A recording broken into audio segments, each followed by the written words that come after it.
Bienvenidos a este nuevo capítulo de Junior Docs. En esta oportunidad tenemos un nuevo patrocinante, una casa médica llamada Despachos Médicos, que tiene más de 39 años en el mercado, ofreciendo insumos médicos tanto a especialistas como al público en general. Necesitas cualquier tipo de insumo, vas a realizar algún procedimiento, búscalos. Invitamos a seguirlos en sus redes como @Despachos Médicos.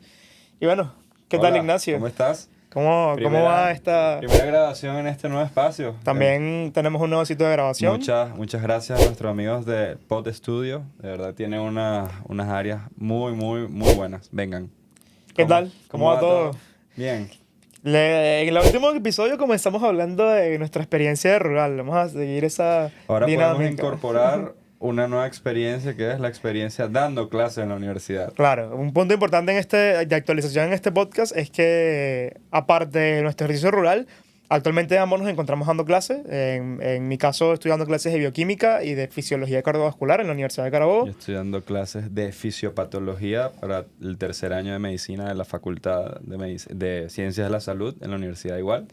Y bueno, nada, ha sido un camino nuevo, una experiencia nueva, fuera de lo que es. Es todo un reto el hecho de estar del otro lado del salón, porque comienzas a entender a veces a los profesores y ciertas cosas que no podías entender estando como estudiante, pero comienzas sobre todo a valorarlo. A valorarlo sobre todo, porque Claro. es que es como un detrás de cámaras que se revela totalmente, que tú lo puedes llegar a imaginar, porque sabes más o menos los procesos por los que Exacto. pasa un profesor, pero no es lo Desde mismo. el hecho de diseñar un examen. Es un trabajo. Es todo un reto. Es un reto saber si lo estás haciendo muy difícil, muy fácil, si se te está yendo la mano con la Sí, complejidad yo de la creo pregunta. que hay algo que he intentado implementar en las clases y en los exámenes, y es que sea lo más aplicado posible a la práctica. Por supuesto. Porque si no es aplicado, termina siendo una materia abstracta y que no va a repercutir realmente en lo que vas a hacer. Imagínate desde la bioquímica, Sí, no, que es algo bastante más abstracto, eso ya es un reto muy llevarlo grande. a la Sí, aplicación clínica, total. pero creo que también es un reto, y aparte es un reto hacer la materia más entretenida. Claro. Creo que al final el objetivo que tenemos que tener como profesores es digerir esa información, que Claro. al final está cualquier libro, que pueden llegar y abrir un libro, cualquiera sea el Claro. nombre, cualquiera sea la materia, Y dar a ese leerlo y valor ya, agregado. solamente por repetir lo que está ahí no Claro. estamos dando nada, sino Exacto. procesar esa información y dársela de una forma más digerida para que ellos logren entender y luego desarrollar sus Claro. conocimientos de estudiante. Cuéntame algo, José. ¿Has perfeccionado o has leído algo sobre los intervalos de los exámenes? Sabes que una de las cosas que conversaba con mis estudiantes de este grupo que tengo actualmente es qué limitaciones tenían ellos en este momento, que habían sentido que era una barrera en esta etapa. Okay. Y bueno, como están comenzando, son carreras básicas, son años básicos de la carrera, en un caso es el primer año y en el otro caso es segundo año. En bioquímica doy primer año de enfermería, en fisiología cardiovascular doy segundo año de medicina. Entonces, son estudiantes que todavía se están acomodando, se están adaptando a la dinámica universitaria. Okay. Y una de las cosas que me han comentado es que se les complica el hecho de que tienen una carga de exámenes muy seguida. De repente tienen un examen importante hoy, otro mañana. Y claro, creo que como estudiantes pasamos por eso. Claro. Es lo que era normal en su momento, pero no me había detenido a verlo desde afuera, como profesor, y le he dado un poco más de interés a ese tema. Okay. Y bueno, como parte de nuestra esencia, busqué qué estudios se han realizado a nivel mundial sobre esto, Okay. y me conseguí con uno realizado en el 2016, en Viena, en el cual se trató de determinar cómo era la recuperación cognitiva de los estudiantes entre un examen y el siguiente. ¿Okay? ¿Cuánto tiempo Wow. les tomaba recuperarse desde el punto de vista cognitivo luego de un examen? A veces tienes uno dentro de media hora. Tal cual. presentas Exacto, uno y puede después ser dentro del mismo a día. la media hora presentas otro. En este caso, se evaluó estados o elementos de 36 estudiantes, ¿okay? Es una muestra pequeña, a los cuales se les dio un diario de autoevaluación, que comenzaron a llenar 2 días previos al examen y hasta 11 días posteriores al mismo, ¿okay? Okay. Donde indicaban datos de estrés, de fatiga, de ansiedad, ¿okay? Y en base a esto ellos se autoevaluaban cómo se sentían, tanto antes como después del examen, y luego se hizo una reevaluación de esos síntomas luego de 14 días de haber pasado ese periodo inicial de evaluación. Entonces, para ver el estado basal de ellos. Se determinó que la recuperación cognitiva promedio de estos estudiantes era por lo menos 8 días para Ok. pasar entre el estado basal y el estado luego del examen, ¿ok? Okay. Y otra cosa es que la duración promedio de estrés fue de 4 días, de fatiga fue de 6 días, para los que tenían una recuperación más rápida. Pero en promedio estamos hablando de más de una semana. Claro. Y muchas veces tenemos examen Tenemos. un día sí, otro día también, y el siguiente Exacto. también, o sea que es algo Durante toda muy la semana seguido. tienes exámenes. Entonces, eso es algo que, sobre todo en aspectos Y es como un la poco calidad del complejo, sueño, y es complejo cómo adaptas eso a la realidad de tienes un tiempo determinado o predeterminado para cumplir con la materia. que es una Y obligación. el año. En este caso es un estudio que tiene una población muy baja, o sea, Claro. pequeña, son nada más 36 estudiantes, pero sería interesante repetir estos estudios a Claro. gran escala para ver Claro. realmente si estamos evaluando de una forma que sea efectiva. Claro. Porque, ok, parte de nuestra responsabilidad es cumplir con una cantidad de materias que nos obligan a estar evaluando Totalmente. constantemente, pero creo que si estudiamos esto en profundidad, podríamos diseñar una forma de evaluación que se adecue mejor a Que se adecue las mejor, capacidades, totalmente. no siquiera individuales, sino colectivas, la capacidad que tiene un individuo de recuperarse cognitivamente luego de una tarea extenuante como es estudiar para un Claro. examen. Claro. Sí, en realidad yo cuando comencé con las clases pensé en las modalidades de evaluación Ok. y realmente yo soy de los que cree que la evaluación debería hacerse diaria, no por exámenes, sino Ok. por las actitudes del estudiante. No es lo mismo que un estudiante llegue al salón no teniendo ni idea de lo que se va a hablar versus un estudiante que por lo menos 2 o 3 días antes ya haya leído sobre el tema. El feedback que puede Eso haber iba. en la misma clase no va a ser el mismo. Creo que como estudiante ya se notaba, porque obviamente cuando habías leído algo del tema o habías preparado para Claro. algo, claramente eso repercutía en que tenías un mejor entendimiento del tema. Claro. Pero ahora del otro lado, como tú dices, se genera es un feedback. O sea, si Claro. del otro lado no hay ningún tipo de noción del tema del que van a hablar, no hay algo una muy colaboración abstracto. para que la clase fluya. Totalmente. Y además, hace un par de meses leí sobre el promedio que tarda un ser humano Ok. en desconcentrarse durante una charla. Y- Y es más o menos un promedio de 25 minutos. Entonces, máximo. si tú tienes una persona enfrente de ti hablando durante 45 minutos de un tema que ni siquiera lo entiendes, Es o mucho ni más si- difícil que le es sigas la mucho más pista. complejo. A los 10 minutos ya no va a estar ahí para ti. Sabes que partiendo de ese punto he estado pendiente de generar dinámicas que ayuden a romper y retomar la concentración en ese aspecto y sería interesante ver qué estrategias se están aplicando a nivel mundial en diferentes ámbitos de clases, bien sea medicina o cualquier otro ámbito, para generar de nuevo ese enganche entre esos 25 minutos que la Claro. persona tenía atención y se perdió con cualquier otra cosa y retomarlo de nuevo. Sé que hay conversaciones, dinámicas en Claro. el medio, pero ¿cuál sería la más efectiva? Eso sería interesante. Sería interesante de buscarlo. debatir. Generalmente lo que busco hacer es hacer preguntas sobre Ok. cosas que debieron haber leído o cosas de la misma clase y aplicar casos clínicos. Coloco algún caso clínico y eso me da la posibilidad de analizar inclusive bases clínicas de esta persona. Probablemente no haya visto, por lo menos en mi caso, cuando es fisiopatología respiratoria, estás apenas comenzando con semiología. Claro. Y capaz ni siquiera has visto semiología respiratoria. Pero ya cuando entiendes o comienzas a engranar que el tipo de tos, cuáles son las características de una tos o de una dificultad respiratoria, eso te abre un poco más la posibilidad de entender mejor la enfermedad. Por supuesto. Ahora que estás dando fisiopato respiratoria, hay un tema muy delicado y que es bastante importante de tocar porque es algo que está a nivel no solamente nacional, sino mundial. Claro. Y es el tema de los vapes. ¿Qué, Claro.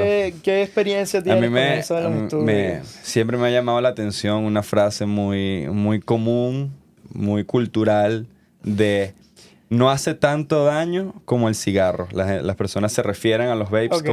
con eso. Ese es el Con título. el tema comparativo. Sí, ese es el título. Por supuesto que cuando el cigarrillo es la principal causa o factor de riesgo prevenible para enfermedad cardiovascular, para enfermedad cerebrovascular, para enfermedad arterial periférica, por supuesto que va a ser difícil que algo como los cigarrillos electrónicos Igual en ese riesgo, el efecto negativo que tiene el puedan cigarro. llegar a eso. Pero eso no significa que sean inocuos. Ok. ¿Ok? Leyendo sobre el tema y visibilizándolo en la sociedad, me encontré con que la CDC publicó que hasta 3 millones de estudiantes entre middle y high school Ok. se encuentran consumiendo este tipo de productos. Que inclusive doblan o triplican el uso de este producto a el cigarrillo como... Sí, creo que a nivel nacional también era algo que estaba sucediendo. Es algo que ha disminuido por las medidas tomadas a nivel Exacto. nacional, pero también estaba en el mismo ritmo, más o menos. Sobre ese tipo de medidas me llamó la atención que estos productos entraron en el mercado a partir del 2003. Ok. Sin regulaciones, en el mercado asiático. Y en el mercado norteamericano a partir del 2006. Hay hasta 4 generaciones de este tipo de productos. Esto no es más que un cigarrillo que tiene, o un dispositivo que tiene un líquido que se calienta dentro de una cámara y genera un aerosol. Ese aerosol es el que inspiras. ¿Cuál es el detalle de este aerosol? Este líquido puede estar basado de nicotina, puede estar basado de glicerol, puede estar basado de acetato de vitamina E, puede estar basado de diferentes moléculas que cuando se metabolizan, hay algunas que son un poco más o un poco menos tóxicas para el pulmón o para las vías respiratorias. El detalle está en que cuando lo comparas con el cigarrillo, estas pocas regulaciones que existen, se abre un abanico de pensar, ¿realmente esto es inocuo?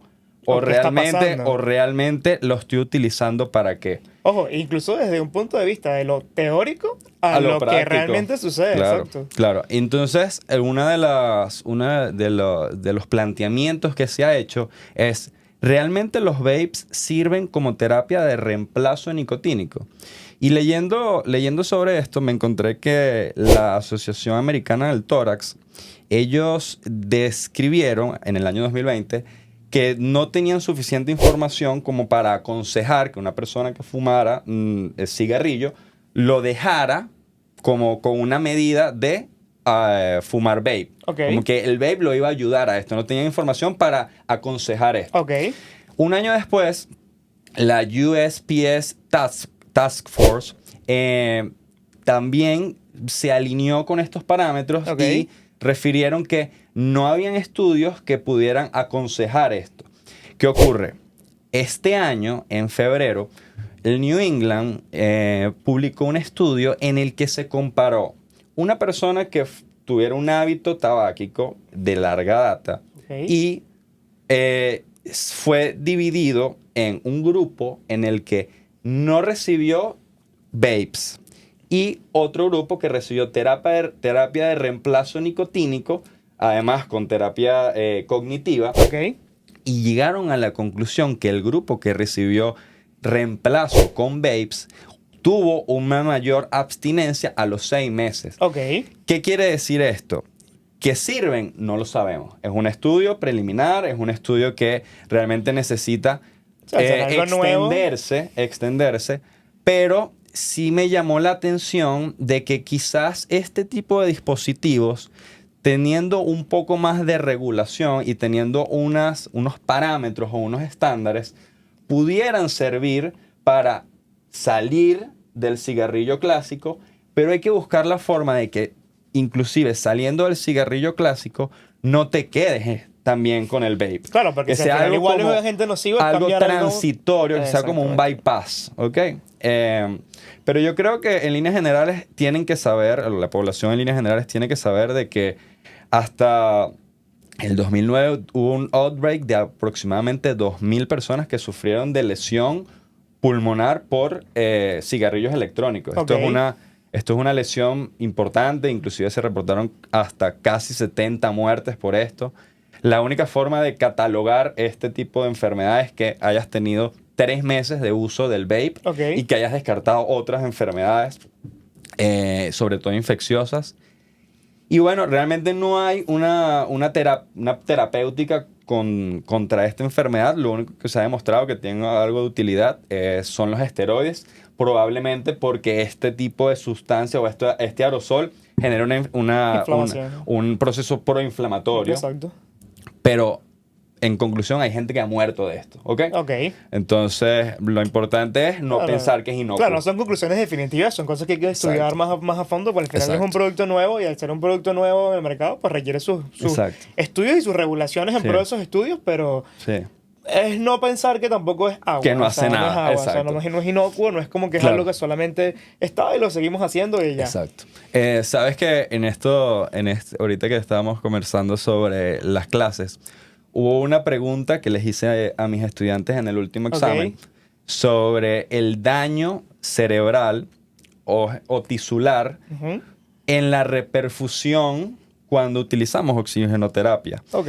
Y quería saber si en algún punto tú has leído sobre esto, porque yo revisando los temas y sobre todo en la parte de oxigenoterapia me llamó mucho la atención de que muchas veces tú veías en el hospital durante nuestras prácticas el término, ponle 4 litros, ponle 3 litros por diferentes vías, pero no se habla sobre el daño que puede causar el oxígeno. El estado hiperóxido. Exacto. Entonces, bueno, en base a eso, en estos días me conseguí con un estudio que se realizó en Nashville en el año 2022, Ok. en el cual se buscó si realmente existía asociación entre lo que eran las administraciones suprafisiológicas de oxígeno, o sea, de FiO2 por encima del aire ambiente con saturaciones dentro del rango considerado como normal, ¿ok? Que se asociaban o no a mayor tasa de desarrollo de lesiones renales, pulmonares y miocárdicas, ¿ok?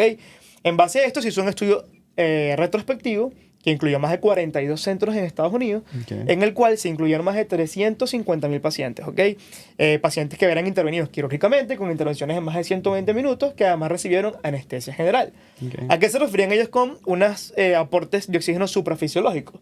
Básicamente que dentro de la intervención, en base al seguimiento o al monitoreo de la saturación de oxígeno, esta, a pesar de estar en objetivo, se le administraran FiO2 superiores a la del área ambiente, superiores Ok. al 21%, ¿ok?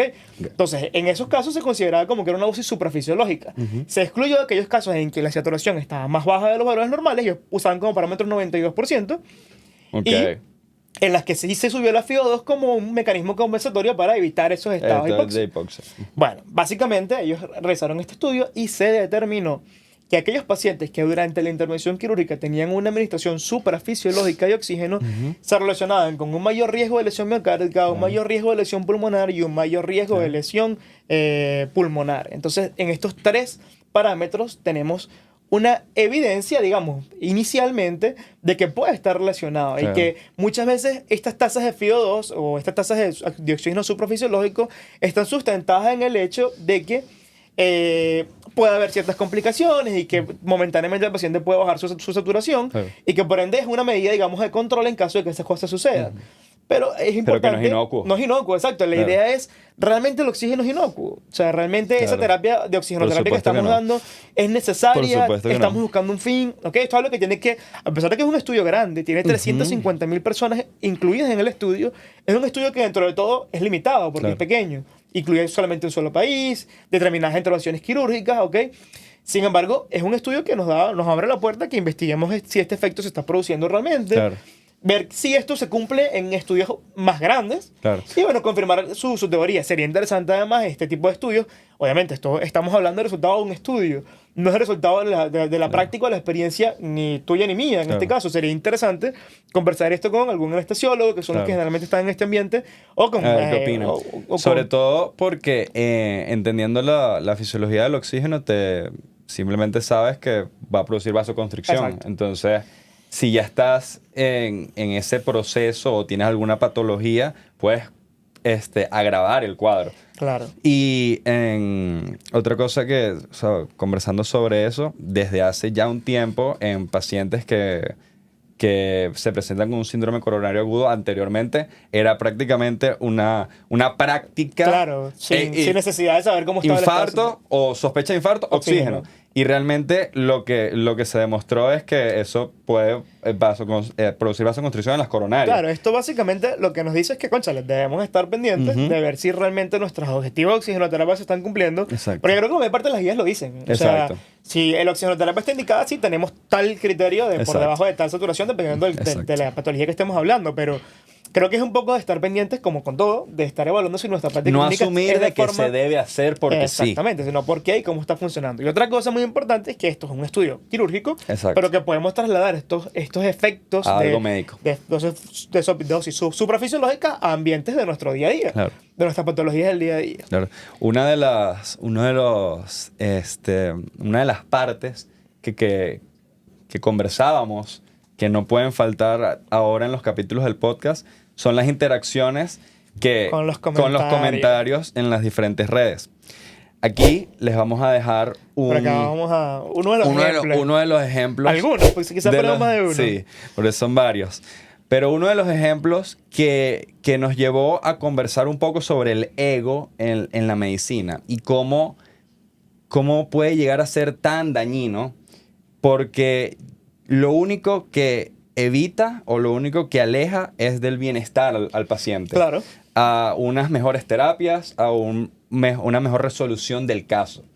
Leyendo hace un par de meses un libro que me pareció fascinante, que se llamaba The Checklist Manifesto. Ok. Es escrito por un cirujano norteamericano que básicamente él buscó crear una lista preoperatoria y transoperatoria sobre las cosas que no pueden faltar al momento de realizar una cirugía. Ok, perfecto.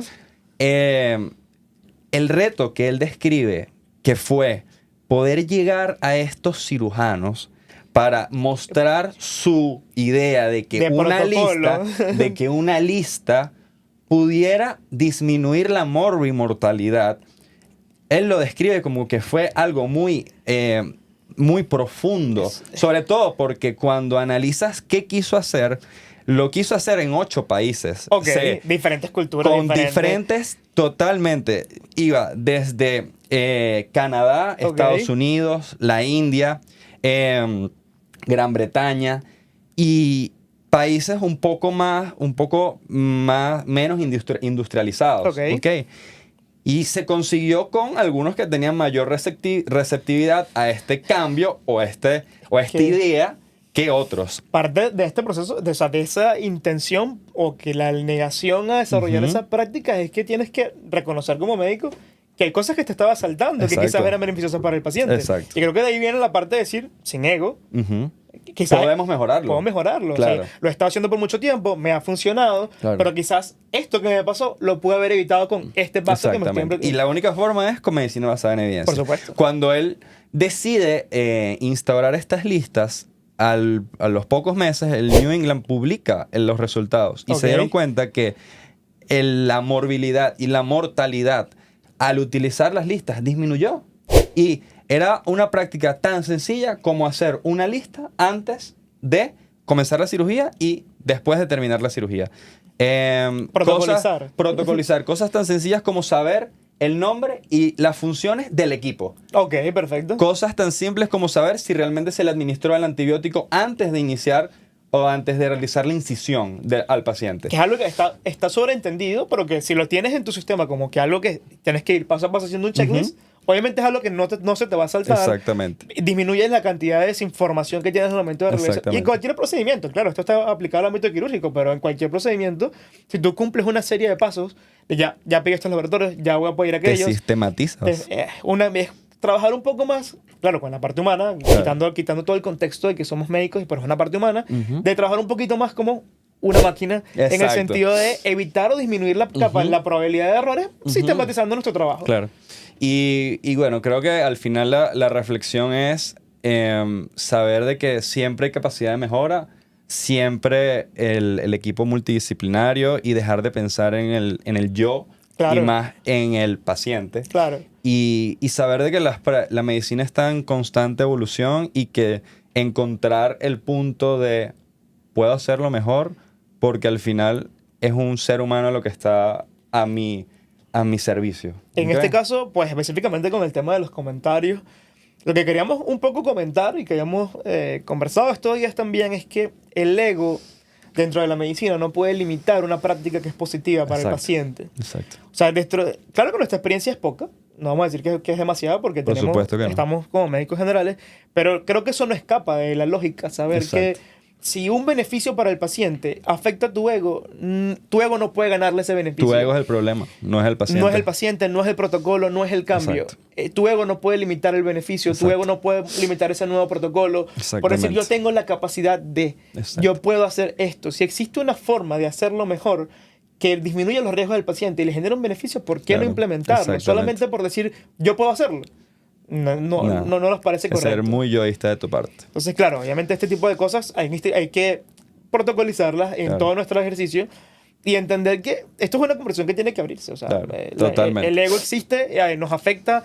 Decir que estamos haciendo algo que podríamos hacer mejor Claro. no es algo fácil en ningún ámbito, no nada más en la medicina. ¿Te parece si en el próximo episodio con nuestro primer invitado lo conversamos? Seguro que sí, seguro que sí. ¿Quién va a ser ese primer invitado? Sorpresa. Es una sorpresa. Ok. Claro, en este punto de vista, en esta conversación nace porque, claro, invitamos a generar un nuevo protocolo, ver los resultados de una nueva medida, Claro. y se generan comentarios como que esa medida no se puede aplicar porque ellos tienen la capacidad de hacerlo Sí. de Mejor una forma o mejor. una forma diferente. Y realmente lo único que lo puede demostrar es un estudio. Entonces, Correcto. pero bueno, cuéntame algo, José. ¿Tú crees que será lo mismo pasar una consulta con un uniforme como el que yo tengo puesto ahorita o como el que tú tienes puesto ahorita? Sabes que parte de los estudios que nos hemos conseguido son bastante interesantes con cosas Ok. como esa. Sí. Y hay estudios que se han preocupado por eso y Ok. han tratado de evaluar no solamente el color del uniforme, sino si la vestimenta del médico al momento de entablar relación médico-paciente modifica la percepción que el paciente tiene del médico, ¿ok? Y para esto se inicia con qué color de uniforme generaba qué tipo de respuestas en los pacientes, ¿ok? Ok. En este caso, se le presentó a un grupo de pacientes las fotos de los miembros de un equipo médico, Ok. ¿ok? A los cuales se les colocó 5 colores diferentes de uniforme. Ok. Estaba el negro, azul claro, azul oscuro, el verde, ¿ok? Varios colores a los que ellos tenían que responder si les parecía que era un médico más experimentado o menos experimentado, más confiable, menos confiable, con mayor cantidad de habilidades o menor cantidad de habilidades, y si le pareció un médico más o menos empático. Ok. ¿Ok? En función de esto, ellos respondían una encuesta. Esto es un poco bien subjetivo, porque Es si a ti te subjetivo. gusta más el negro, quizás puedas decir que el médico es más Ese chévere. es más confiable. Sí. De hecho, por ahí más o menos el resultado. Claro. Porque ellos lo que se dieron cuenta es que los pacientes tenían una percepción más negativa de aquellos que tenían uniformes de color negro, Ok. que tenían una percepción de que tenían menos habilidad, menos conocimiento, menos experiencia Ok. y que eran menos empáticos que aquellos que utilizaban, por ejemplo, el color azul. Ok. Tanto oscuro como claro tenían un mejor beneficio, Ok. un mejor efecto en la relación médico-paciente Ok. durante esa relación, durante el tratamiento de ese paciente. Ok. O sea, tenemos que votar los uniformes negros. A mí me encanta el negro. A mí también me gusta. creo que, A mí creo que es mi también me uniforme, gusta. mi color favorito. A mí también me gusta. Mi color de uniforme favorito y creo que, bueno, lo seguiré Bueno, usando. sí. Yo creo que también parte de hacerlo bien. No, por Hacerlo supuesto, bien, claro que hacerlo sí. bien. Son Pero cosas que son datos. ¿qué más decía? ¿Qué más Bueno, decía? Cuéntame. ¿tú cómo pretendes pasar tu consulta algún día en un consultorio sentado Wow. día a día? Con un La verdad uniforme la verdad es que formal. en algún episodio vamos a hablar sobre las batas blancas. Ok, Pero claro. Y en algún actualmente a nivel mundial hay un debate muy importante sobre eso. Sí, porque realmente yo voy un poco con una corriente un poco menos tradicional, ¿Qué es? pero sí me gustaría, o sea, realmente si en algún punto tengo que pasar consulta en scrubs, Ok. son demasiado cómodos y Sí, exacto. siento que es una representación también del médico. Ok. ¿Ok? En base a eso, en Estados Unidos se realizó también un estudio de esto, ¿ok? Ok. En el cual se evaluaron más de 10 hospitales de tipo Ok. académico, en los cuales se encuestaron más de 4.000 pacientes y se les Ok. preguntó si para ellos la vestimenta del médico era importante para su experiencia con la relación médico-paciente. Ok. Más del 50% dijo que sí, que era determinante Ok. para su relación médico-paciente. A estos encuestados se les mostraron de nuevo una serie Ok. de fotos del personal médico del hospital con varios atuendos. Ok. Ropa informal con bata, uniformes con bata, ropa formal con bata y traje. Ok. ¿Ok? En función de esto se les Es bien preguntó... complejo estar en traje. Es bien complejo. En cuanto a esto, se buscó ver cuáles eran mejor valorados de nuevo en cuanto a la transmisión de la generación de confianza, de experiencia, de credibilidad y de mejor entorno médico-paciente. La mayoría de los encuestados tuvo una respuesta positiva a la vestimenta formal y a los uniformes cuando eran implementados con la bata. Ok. ¿Ok? O sea, la bata en general tuvo una mejor respuesta que aquellos que no tenían bata, Claro. por más que estuviesen formales, uniformes o informales. Probablemente lo asociaban con... Tiene una bata blanca, es médico, es más Es profesional. más, exacto, probablemente sea por allí. Este mismo estudio que se realizó fue en Estados Unidos, fue ampliado a realizarlo a varios países. Ok. En Italia, en Japón, en Estados Unidos, incluso en Suiza. ¿Ok? Ok. donde de nuevo los atuendos mejores valorados fueron aquellos que estaban incluida la bata en su Ok. vestimenta. Ok. ¿Ok? Claro, que en esta parte hay otra background del tema de la bata, que es discutir sobre la implicación que esta tiene desde el punto de vista médico, Claro. más allá de la presión que genera en el paciente. Claro. Pero es un dato Sí, importante. Es un dato importante y que, bueno, sí es una práctica muy común en nuestro campo, en nuestra área, inclusive en nuestra ciudad. Pero yo creo que ese episodio o ese tópico lo podemos abarcar en otro Por episodio. supuesto. Creo que en líneas generales lo más importante de este episodio es sacar de la ecuación al ego en el momento de practicar la medicina. ¿Mito o realidad? ¿La vacunación produce autismo? En un próximo episodio con un pediatra discutimos sobre el tema. Ok. A Despachos Médicos por patrocinarnos. Muchísimas gracias. A Pod Studio, tienen un área increíble. Muchas gracias por permitirnos grabar en este lugar. Y gracias a todos por el feedback que nos han dado. Síganos en nuestras redes como junior.docs. Hasta un próximo episodio. Hasta luego.